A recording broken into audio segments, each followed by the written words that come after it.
Hello everyone, my name is Wayne. And I'm Rebecca. And we are your Bourbon Journey. Well, this almost sounds like a video that we made 2 weeks ago because this morning we got up and we went to breakfast. After breakfast was over with, we hightailed it to High Spirits, walked in the doors a little bit after 9 o'clock, and Libby was there.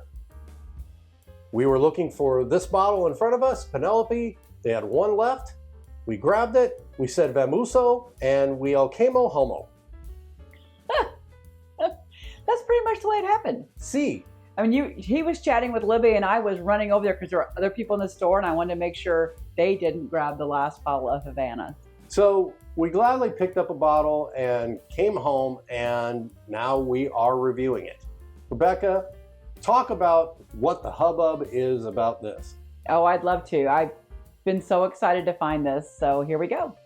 This is by type. It is a 4-grain straight bourbon whiskey.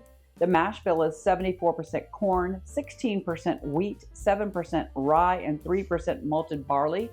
It is 93 proof. It is a double cask finish. It was aged 4 years initially as a 4-grain straight bourbon whiskey, then 12 months in a Caribbean rum cask, and then 1 month in maple syrup barrel casks. Wow, double cask. Couple casks that I really like. I'm a little concerned because sometimes I don't like a rum cask finish on a bourbon. It makes it too sweet. And then they've added the maple syrup. But what I've seen and read about it thus far is it's going to surprise us. So should we take a look at it? Why not? It is a lovely color. I may have poured a little heavy on this one, but that's okay. It's our first sip of the day, so we'll see. We may have to sip a little now and sip a little later. It's got some nice legs forming on it, though. It's beautiful. It does. I think it's a medium amber. Very medium amber, I would agree. It's got that wheat profile to it with the 4-grain. Not super old. And then the finishing probably brings some depth of color, but I'm dying to find out what the nose is like. Okay, well, shall we do it? Yeah. Let's nose. Oh. Wow, it's got a lot going on, as it should. Maple, brown sugar. There's some light nuttiness there. It's almost I want to say coffee. That would throw me because I wanted a Cuban coffee once in Orlando last week. It's fresh. It doesn't have an over. I was concerned that it would be overly sweet on the nose. It is sweet. And it is not, though. I think it's sweet. It's got sweet notes, but we have other things that smell sweeter than this. Oh, I would agree with that. But it's there. It's blending very well with the other things I mentioned. Yeah. Shall we taste it? Okay, sounds good. Cheers to Havana.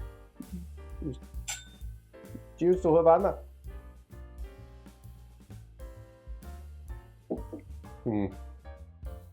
Wow.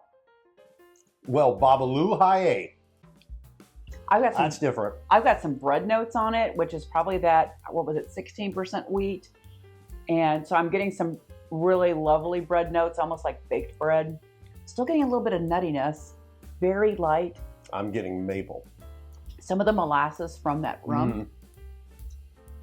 You can tell this was, there's a rum play in this, a big time rum play. It's been some time in the Caribbean. Probably on a beach with a pina colada, looking at the ocean. Very good. There's a tropical fruit, and it's probably just because I'm thinking of the Caribbean, but there's something more. It's not necessarily, maybe it is banana. I know you're not a banana fan, but it's almost like a banana bread. That really light flavor, and I'm getting this very light hint of nuttiness, which typically comes with a banana bread. I'm getting some spice, and I'm trying to figure it out. Not peppery. No, it's more almost clove-like. You've been getting clove lately, and nutmeg. I didn't have much clove as a kid. I was very deprived as a child. I survived on TV dinners. Clove and nutmeg is what the spices are for me. It's just really light. It's light but deep. Because it's 93 proof, so it doesn't have a heavy proof profile. So it's not burning or anything like that. It does. I am noticing the finish now is kind of lingering. Mhm. I'm getting hints, light hints. It's not heavy but hints of tobacco. Hmm. For me, with this flavor profile, it's reminding me more of a pipe tobacco, more light and floral. Mhm. I think floral is also something I haven't said, but it is feeling some floral notes in this. For me, what's interesting is it hangs around, but it doesn't have the Kentucky hug, chew, burnt, whatever. But it's there. It's very pleasant.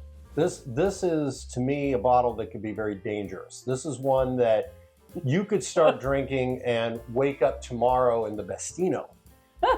It's really good. It's easy to drink. Yes. Because it's flavorful.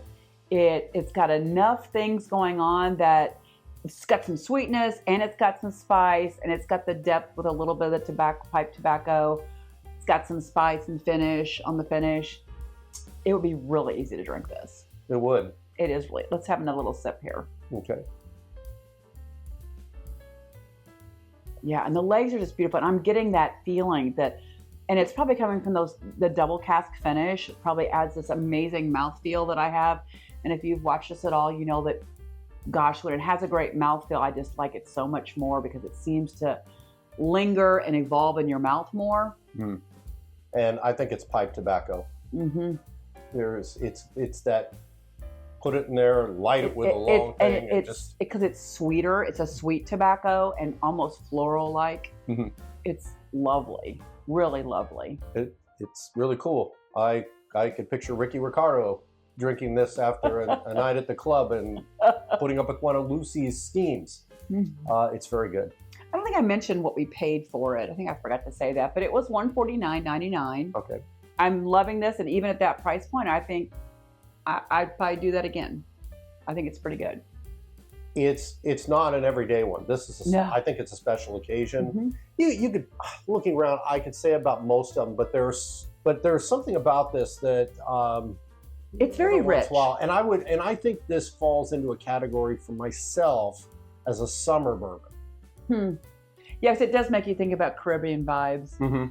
With everything that's going on with it. It almost could have been a spring release, but I think it's just got this great complexity about it that's light but deep. I mean, that sounds contrary to be light and deep, but it's got a lot of layers to it, I guess is what I'm saying. But I think to drink, because it's so rich, mm-hmm. I think it would be difficult to be a daily drinker. Mm-hmm. I agree. And plus, you can't really find it. So typically, your daily drinkers are things you can get a hold of. Yeah, this is a good one. But I'm really glad we got it. Glad we stopped in today. We were out of town last week, so we didn't get to do any perusing for new bottles last week. But it sounded like she didn't have anything that came in that we missed. So I'm glad about that we got in today and got this last bottle of Havana. So, yay. Penelope, no matter what you put out, we end up liking it. Yep. I'm glad you try not to suck. So cheers to you at Penelope. Hope if you like us, you'll subscribe to us and follow what we do. Cheers, have a great day, and always remember to drink responsibly. Cheers.